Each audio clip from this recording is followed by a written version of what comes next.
But there's still so much else to talk about that I'm delighted my panel includes Noa Hoffman of The Sun, whose readers seem to be turning, and by Michael Crick, veteran, Manchester-educated pursuer of high-handed politicians and author of a blog on the selection of parliamentary candidates for the next election, whenever it comes. Welcome to you both. So, Noa, first of all, I mentioned earlier on, lots and lots of readership groups from different newspapers seem to be turning to Labour, including yours. But what do you think your readers are going to want to hear from Keir Starmer next week?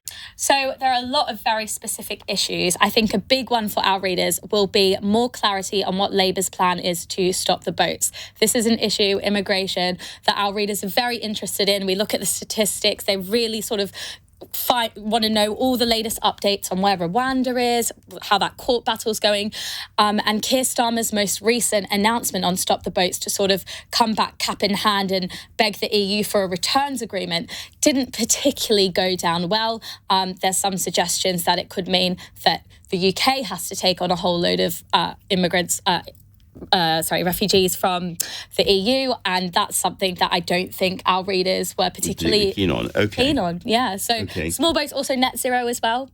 Responding to Rishi Sunak, delaying the ban on petrol and diesel cars, that was very popular with our readers. Very interesting, because Michael, lots of things went wrong for the Conservatives at their conference, not least the absolute horlicks of the HS2 decision, blowing every other issue aside day after day after day until the Prime Minister revealed his hand. But it doesn't make things easier for Labour, does it?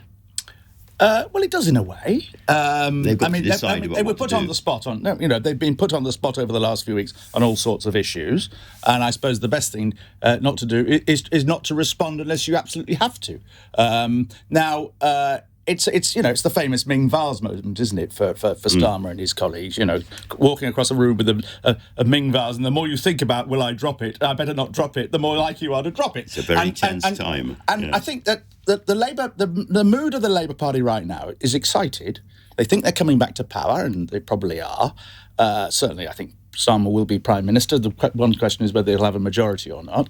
But I don't think they're optimistic, but they're not excited by the prospect of power, in the sense that they can think like they did in 97. Right, we'll be doing this and we'll be doing that and we'll be doing all these other exciting things. There aren't a great long list of exciting things that Labour's going to do in office because there's no money. And what Starmer and his colleagues need to do is to come up with a sort of non-expensive version of the smoking proposals that Sunak came up with. But what those are, well, I'll leave that to them. I think there's going to be a real go at the House of Lords, actually, which I think will be quite popular in the country, I know, given recent although events. actually reforming the House of Lords is almost impossible, as you well know from your... It's very difficult, certainly. Very difficult. Noa, you were at the Tories, I think, weren't you? Yes. So just give me a sort of sense of... You've been to various conferences, how this one felt. Because I'll give you a couple of prejudices and then you can tell me I'm wrong. Please. It seems to me that, with a few exceptions, this generation of politicians aren't very good at public speaking. And what was going on in the main hall of the conference was much less interesting than what was going on in the fringes. So, my interpretation of this Tory conference was that it was flat. It was not the disaster that was Liz Truss's Tory conference, where there were literally Tory activists downing glasses of champagne in the Midland Hotel bar, not sure whether to laugh or cry at what's going on around them. It was a step above from that. But it wasn't jubilant. It wasn't excited. It wasn't the conference that I experienced in Manchester 2 years ago when Boris was sort of King Boris and everyone was there to cheer on their leader. It was a lot more muted. It was overshadowed by the drama surrounding HS2 as well. And was that partly because Rishi Sunak had kept back so many announcements for his own speech, so that he was putting out ministers like Mark Harper with nothing really to say? No, I think it was more than that. I think it's also these months of really bad polling, sort of a lot of tiredness and a lot of... people don't have that motivation anymore.